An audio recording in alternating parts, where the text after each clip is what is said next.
ஹாய்ப்பா. இப்போ வந்து நம்ம பலாக்கொட்டை பொரியல் பண்ணுறது எப்படின்னு பார்க்கலாம் வாங்க. பலாப்பழம் நேற்று போடணும்ல, அதில் இருந்த கொட்டையெல்லாம் இங்கே பாருங்கள் அழகாக பொடி பொடியாக கட் பண்ணி வச்சுருக்கேன், கழுவிட்டேன்.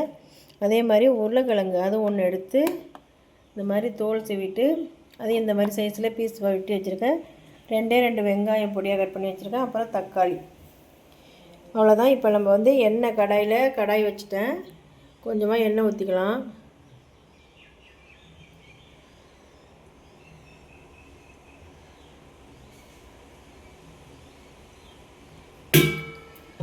போதும் இந்த அளவு. இப்போ அதுக்கு வந்து கடுகு போட்டு தாளிச்சுக்கலாம்.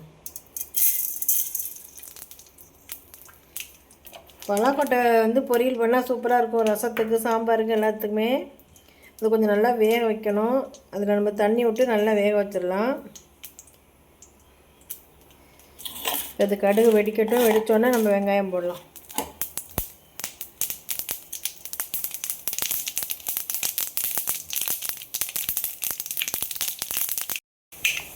இப்போ வெங்காயம் போட்டுடலாம்.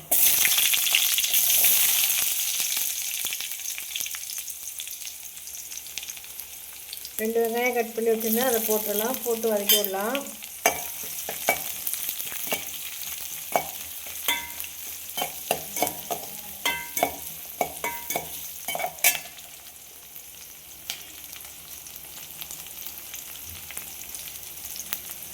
இப்போ வந்து 4 பல்லு பூண்டு நசுக்கி வச்சுருக்கேன், அதையும் அதில் போட்டுக்கலாம். ஏன்னா நமக்கு வந்து பலாக்கொட்டை, உருளைக்கிழங்கு எல்லாமே வாய் வைட்டோம், அதனால் பூண்டு 4 போட்டுக்கலாம். இப்போ வந்து தக்காளி இந்த கட் பண்ணி வச்சுருக்கேன்னா அதையும் இதில் போட்டுடலாம். ஒரு 2 பழம் கட் பண்ணி வச்சுருக்கேன், அதையும் போட்டு வதக்கிக்கலாம்.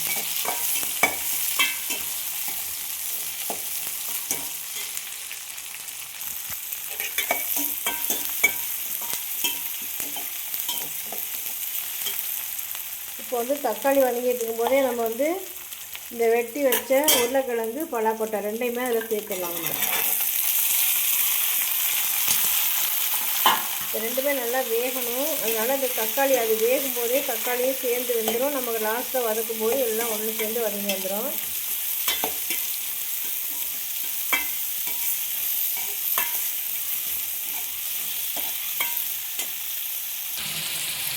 இப்போ வந்து கருவேப்பிலை வந்து ஃப்ரெஷ்ஷாக பறிச்சிட்டு வந்துட்டேன், அதையும் போட்டுடலாம். போட்டு வதக்கலாம்.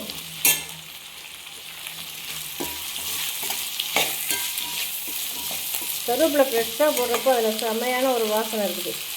இங்கே பாருங்க, இதுக்கு தேவையான குழம்புத்தூள் 1 ஸ்பூன் அளவு போடுறேன். இது நம்ம வந்து இந்த காய் கூட வதக்கிறப்போ நல்ல வாசனை வரும்.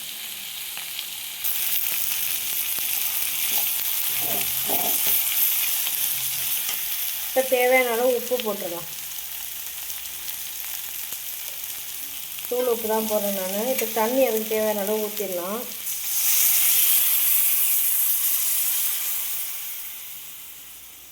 கொஞ்சம் அதனால் முழுகிற அளவுக்கு ஊற்றணும். ஏன்னா பலாக்கொட்டை வேகிறதுக்கு நேரம் பிடிக்கும், உருளைக்கிழங்கு கொஞ்சம் டைம் பிடிக்கும். அதனால் இன்னும் கூட கொஞ்சம் தண்ணி ஊற்றலாம். 2 கிளாஸ் அளவு ஊற்றிருக்கப்போ நான் தண்ணி இருக்குது. இது இப்போ அப்படியே இதில் எல்லாம் போட்டாச்சு. அதுக்கு தேவையான எல்லாமே அப்படியே வெந்து வரட்டும். இந்த தக்காளியெல்லாம் அப்படி முழுசாக இருக்குது பாருங்கள். இதெல்லாம் இந்த உருளைக்கிழங்கு இதெல்லாம் வேகும் போதே வெந்துடும். நம்ம லாஸ்ட்டில் வதக்கி கொடுக்குறப்போ எல்லாம் மசிஞ்சு நல்லா வந்துடும். இப்போ அப்படியே கொஞ்சம் நேரம் நம்ம மூடி வைக்கலாம்.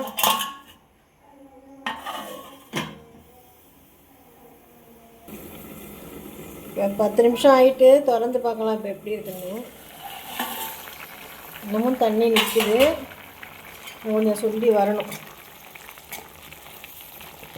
தண்ணி நல்லா 2-3 டம்ளர் வச்சுனா அதனால் லேட் ஆகுது. ஆனாலும் லேட் ஆனாலும் நல்லா வெந்துடும். அப்போ தான் ஏன்னா பலாக்கொட்டையும் வேக நேரம் எடுக்கும். உருளைக்கிழங்கு இந்த பாருங்க பெருசாக இருக்குல்ல, இதெல்லாம் வந்து நல்லா அப்படி அழுத்தி பார்த்தனாலே வெட்டுப்படணும்.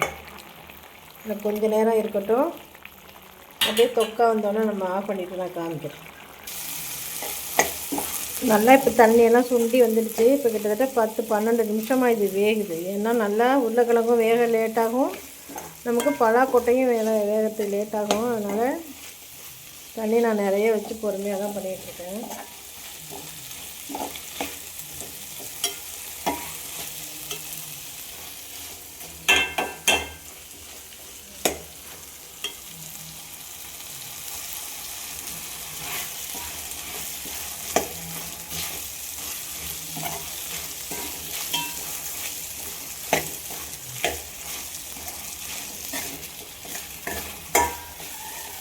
இப்போ பாருங்கள், நம்ம போட்ட தக்காளியெல்லாம் ஃபஸ்ட்டு முழுசாக இருந்தது, அது எல்லாமே இப்போ வெந்து வந்ததுனால எல்லாமே நல்லா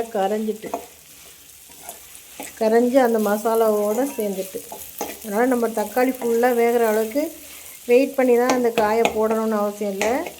ஏன்னா இது வேகிறப்போ அது வெந்துடும், நம்ம அப்படி வதக்கி கொடுக்குறப்போ வதங்கி வந்துடும். வேறு சூப்பரான பலாக்கொட்டை ரெடி ஆகிட்டு. இதே மெத்தடில் நீங்களும் செஞ்சு பாருங்கள். என்னோடய வீடியோ பிடிச்சா லைக் பண்ணுங்கள், கமெண்ட் பண்ணுங்கள், ஷேர் பண்ணுங்கள். டாட்டா பாய்.